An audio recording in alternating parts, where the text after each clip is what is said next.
Teka-teki meninggalnya Unik Margaretha akhirnya terungkap. Perempuan 33 tahun itu dihabisi suaminya sendiri karena cemburu. Unik Margaretha dibunuh suaminya, Imam, 35, warga desa Sukokidul, Kecamatan Pule, Trenggalek, Jawa Timur. Pelaku cemburu setelah melihat chat korban dengan pria lain, kata Kapolresta Sidoarjo Kombes Pol Christian Tobing, 1 November 2024. Kepada polisi, pelaku sempat meminta istrinya untuk kembali merajut hubungan mereka. Tapi malah terjadi cekcok, lantaran sang istri menolak. Dari sana, kemudian Unik Margaretha pulang ke kampungnya di Dusun Sidorame, Desa Sidorejo, Kecamatan Krian, Sidoarjo. 2 hari berselang, pelaku menyusul korban ke rumahnya di Krian, Sidoarjo.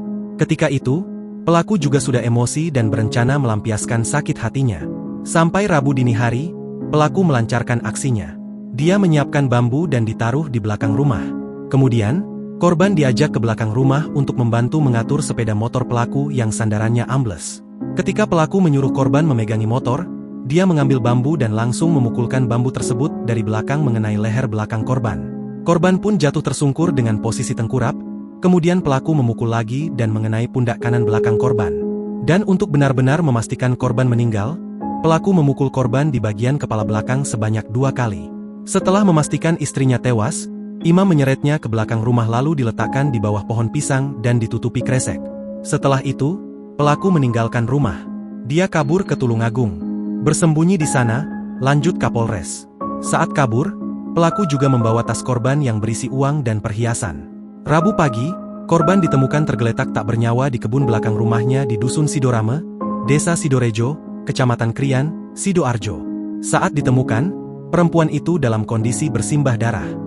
Jenazahnya ditutup plastik, tergeletak tengkurap di bawah pohon pisang. Yang pertama melihat korban tergeletak itu pamannya sendiri. Temuan itu kemudian dilaporkan ke perangkat desa dan dilanjutkan laporan ke Polsek Krian. Tak lama berselang, sejumlah petugas kepolisian pun tiba di lokasi. Petugas melakukan pemeriksaan terhadap jenazah korban, melakukan olah TKP dan memintai keterangan beberapa saksi. Dari sana diketahui, pelaku pembunuhan adalah suami korban sendiri. Download Tribun X sekarang, menghadirkan lokal menjadi Indonesia.